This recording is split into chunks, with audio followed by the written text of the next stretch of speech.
Élément d'union entre deux villes historiques et très proches, les travaux de construction du nouveau pont Moulay El Hassan avancent à grands pas. Devant relier Rabat et Salé, la construction du nouveau pont permettra de fluidifier le trafic routier entre les deux villes, une réalisation qui nécessite l'utilisation de matériaux de haute performance. Reportage Mustafa Al-Sfar et Nisrine Hamdaoui.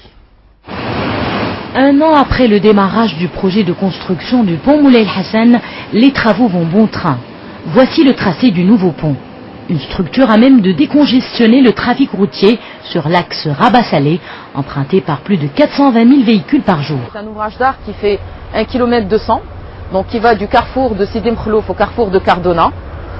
À travers 5 ouvrages, le pont est constitué de 3 tabliers, il fait 46 mètres de large, un tablier tramway et 2 tabliers routiers, avec bien sûr les passages pour les cyclistes, et les 2 roues et les piétons. Nous avons une hauteur moyenne, un tirant d'air moyen de 10 mètres. Pour mettre sur pied un pont robuste, des techniques de pointe sont utilisées.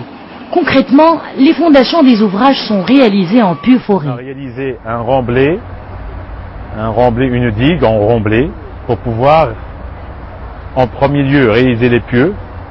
C'est des pieux de 52 mètres par rapport au terrain naturel et qui font une hauteur de 42 mètres finie.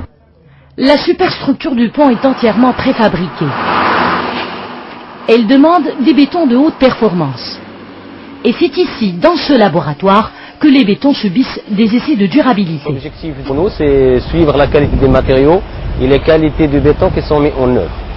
Sur ce chantier, donc on utilise surtout 2 types de béton, le B40 et le B65.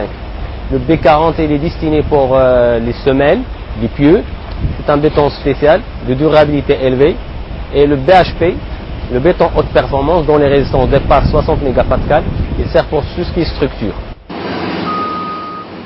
Le pont Moulay El Hassan devrait être fin prêt en 2010.